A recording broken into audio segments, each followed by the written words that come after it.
नमस्कार दोस्तों, आप सभी का स्वागत है आपके अपने YouTube चैनल रेल टेरा पर। आज के इस वीडियो में हम लोग जानने वाले हैं रूस और यूक्रेन की सैन्य ताकतों के बारे में। पर उससे पहले अगर आप लोग चैनल पर नए हैं तो नीचे दिए गए लाल रंग के सब्सक्राइब के बटन को दबाकर ऑल पर सेट कर दें, जिससे इसी तरह के सबसे पहले नोटिफिकेशन आपको मिले। तो जानते हैं, सबसे पहले रूस और यूक्रेन के बीच जारी तनाव अब युद्ध में बदल चुका है।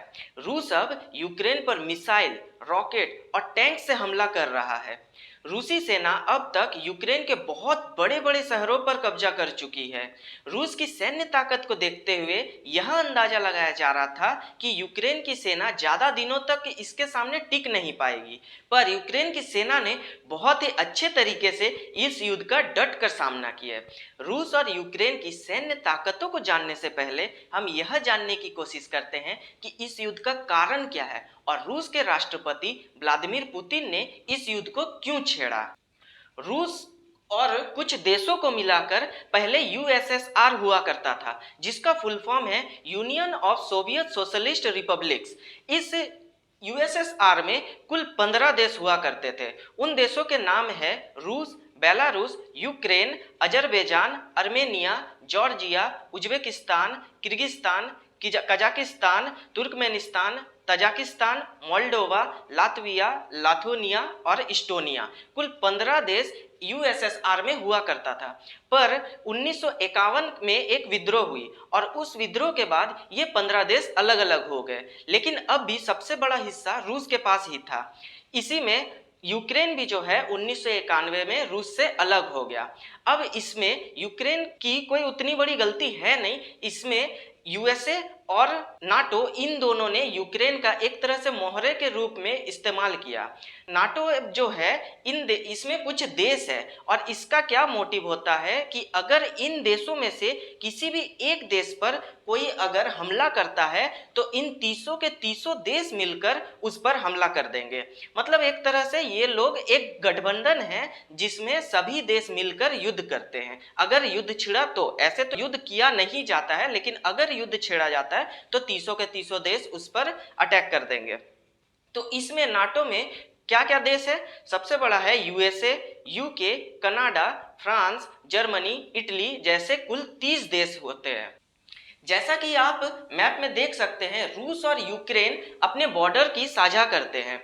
इसमें रूस का जो मॉस्को है, मतलब उसकी राजधानी, यूक्रेन से करीबन 600 किलोमीटर की दूरी पर है। अगर मान लीजिए यूक्रेन नाटो में शामिल हो जाता है तो अमेरिका क्या करेगा? अपने सैन्य ताकतों को लाकर यूक्रेन के बॉर्डर पर रख देगा और हमेशा समझिए, एक तरह से बोलते हैं ना कि उंगली करना, पोक करते रहेगा।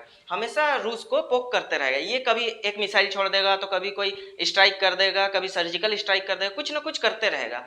और अगर बाई चांस गलती से भी रूस ने यूक्रेन पर हमला किया तो बस हो गया कल्याण। 30 के 30 देश मिलकर रूस पर हमला कर देंगे। इसीलिए रूस के राष्ट्रपति व्लादिमीर पुतिन जो है ये चाहते हैं कि यूक्रेन नाटो में शामिल ना हो। उनका कहना भी सही है।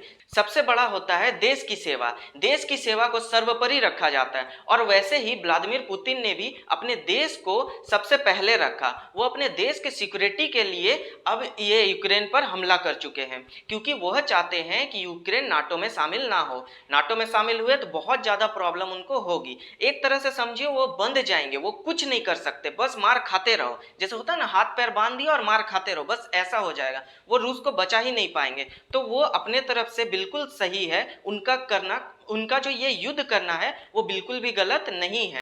अब हम लोग जानते हैं कि रूस की सेना ज्यादा ताकतवर है या फिर यूक्रेन की सेना।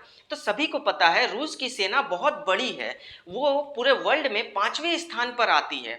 तो रूस में कुल सैनिकों की संख्या है 29 लाख और वहीं पर यूक्रेन की कुल सैनिकों की संख्या है 11 लाख।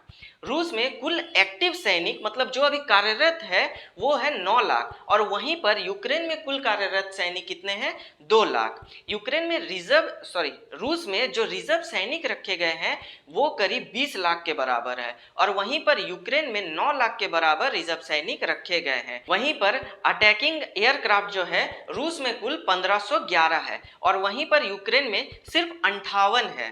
अटैकिंग हेलीकॉप्टर जो है रूस में 544 है और वहीं पर यूक्रेन में सिर्फ 34 हेलीकॉप्टर है। टैंक जो है रूस में 12,240 टैंक है और वहीं पर यूक्रेन में 2,596 ही टैंक है। उसके बाद अगर हम लोग तोप देखते हैं, तोप जो है रूस में कुल 7,571 है, वहीं पर यूक्रेन में 2,040 है। और बख्तरबंद गाड़ियों की अगर हम लोग देखें तो रूस में 30,122 गाड़ियां हैं, बख्तरबंद गाड़ियां, और वहीं पर यूक्रेन में कुल 12,303 बख्तरबंद गाड़ियां हैं। तो आप हर मामले में देख सकते हैं कि यूक्रेन से रूस आगे है। होगा भी क्यों नहीं, क्योंकि रूस बहुत बड़ा देश है और यूक्रेन बहुत छोटा सा देश है। लेकिन फिर भी यूक्रेन ने अभी तक रूस का डट कर सामना किया। इससे बड़ी बात और कुछ नहीं हो सकती है। कोई भी छोटे से देश के लिए इससे बड़ी बात और क्या हो सकती है कि आपके देश की सेना आपके लिए इतने अच्छे से सजग है कि इतने दिनों तक इतने बड़े देश को संभाल रही है। लेकिन रूस धीरे धीरे यूक्रेन पर कब्जा करता जा रहा है और देखते हैं आगे क्या होता है। आगे जो जो होता जाएगा मैं आपको उसका अपडेट देता जाऊंगा। अगर आपको वीडियो पसंद आया तो वीडियो को लाइक, कमेंट और अपने दोस्तों के साथ शेयर करना ना भूलें। वीडियो को पूरा देखने के लिए धन्यवाद।